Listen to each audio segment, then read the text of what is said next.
हाँ व्यूवर्स, आज हम डिस्कस करने जा रहे हैं और टू को। और टू का मीनिंग क्या है? चाहिए।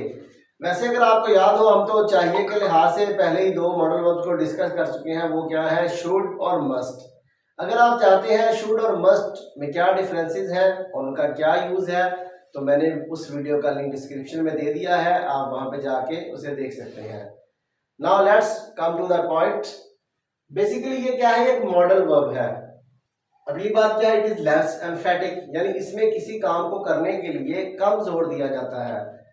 आगे है इट इज नॉट फोर्सफुल। इसका इस्तेमाल जब करते हैं तो आप किसी भी काम के लिए किसी को मजबूर नहीं कर सकते। आगे आपको एक मैथमेटिकल फॉर्म नजर आ रही होगी जिसमें मैंने और टू को दरमियान में लिखा है और एक साइड पे शुड है और दूसरी साइड पे क्या है? मस्ट है। बेसिकली शुड का मीनिंग भी चाहिए है और टू का मीनिंग भी चाहिए है और मस्ट का मीनिंग भी चाहिए है। लेकिन और टू जो है, अगर आप इसे इस्तेमाल करते हैं तो it is stronger than should, यानी ये शुड के मुकाबले में ज्यादा स्ट्रॉन्गर है, यानी इसमें ज्यादा ताकीद के मानी पाए जाते हैं। लेकिन मस्ट के मुकाबले में इट इज लेस एम्फेटिक, यानी इसमें किसी भी बात को करने के लिए अगर आप चाहते हैं कि इसे इंग्लिश में डिस्क्राइब करें तो आप इस तरह करेंगे, it is not forceful as must, यानी मस्ट की तरह इसके अंदर ज्यादा किसी बात के लिए मजबूर नहीं किया जा सकता। But it is stronger than should, लेकिन शुड के मुकाबले में इसमें ज्यादा ताकीद जरूर है, यानी ज्यादा एम्फेसिस है। अब सेंटेंस बनाना हो और टू का तो कैसे बनाएंगे? सबसे पहले सब्जेक्ट होगा, फिर उसके बाद और टू, उसके बाद वर्ब की फर्स्ट फॉर्म और कुछ और जो भी अकॉर्डिंग टू द सिचुएशन आप ऑब्जेक्ट के तौर पे इस्तेमाल करना चाहेंगे। पहली एग्जांपल है, तुम्हें गरीबों की मदद करनी चाहिए, यानी आप किसी को नसीहत कर रहे हैं, आपको पता है, इस बात की आपको श्योरिटी है कि ज़्यादा चांसेस यही है कि वो गरीबों की मदद नहीं करेगा, लेकिन आप उसे नसीहत तो करेंगे, लाजमी सी बात है। तो आप क्या कहेंगे इंग्लिश में? You ought to help the poor. Next example है, आपको कवानीन की पासदारी करनी चाहिए। अक्सर लोग कानून की वायलेशन करते हैं, तो हो सकता है उनमें से कोई जानने वाला आपका भी हो जो कानून की वायलेशन करता है। अगर हम चाहते हैं कि लॉ एंड ऑर्डर की सिचुएशन को मेंटेन किया जाए अपने कंट्री में, अपनी सोसाइटी में, तो जाहिर सी बात है हमें कानून की पासदारी करनी चाहिएगी। तो उसके लिए आप क्या कहेंगे? You ought to obey the rules. हमें पता है कि वो रूल्स को फॉलो नहीं करेगा, यानी आपका दिल में ये चीज़ है, आपको ये शक है और आप ये श्योर भी हो सकते हैं कि ये काम नहीं करेगा, लेकिन आपने नसीहत जरूर की, यानी आपने उसको रिमाइंड कराया कि ये हमारी मॉरल ड्यूटी है।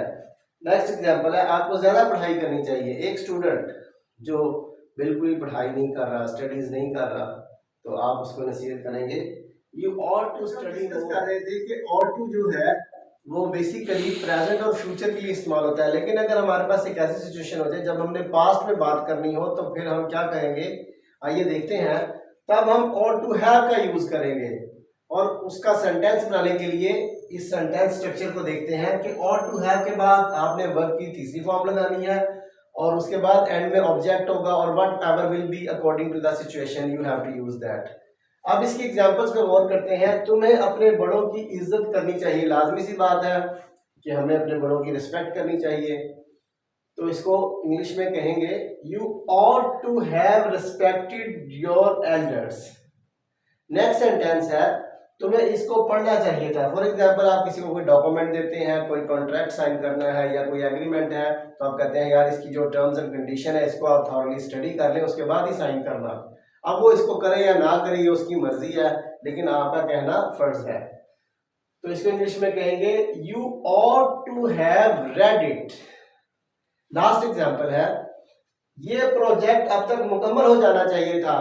आपने कोई प्रोजेक्ट किसी के जिम्मे लगाया, किसी को असाइन किया और आपको पता था कि इतने टाइम ड्यूरेशन में ये फिनिश हो जाएगा, तो आप उससे कहते हैं ये तो अब तक खत्म हो जाना चाहिए था और वो खत्म ही नहीं हुआ, तो उससे कहेंगे दिस प्रोजेक्ट और टू हैव फिनिश्ड। होप कि आपके माइंड में और टू या और टू हैव को लेकर कोई कंफ्यूजन नहीं रही होगी। अगर अभी भी कोई कंफ्यूजन है तो आप कमेंट सेक्शन में मुझसे क्वेश्चन कर सकते हैं और आपको मैं ज़रूर आपके क्वेश्चन का रिप्लाई करूंगा। आने वाली वीडियोस में मैं आपके लिए बड़ी ही इंटरेस्टिंग और इन्फॉर्मेटिव चीज़ें लाने लगा हूं जो English speaking point of view से आपके लिए बड़ी यूज़फुल होगी।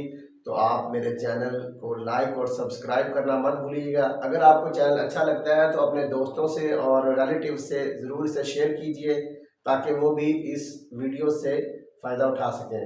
And thanks for watching. अल्लाह हाफिज़।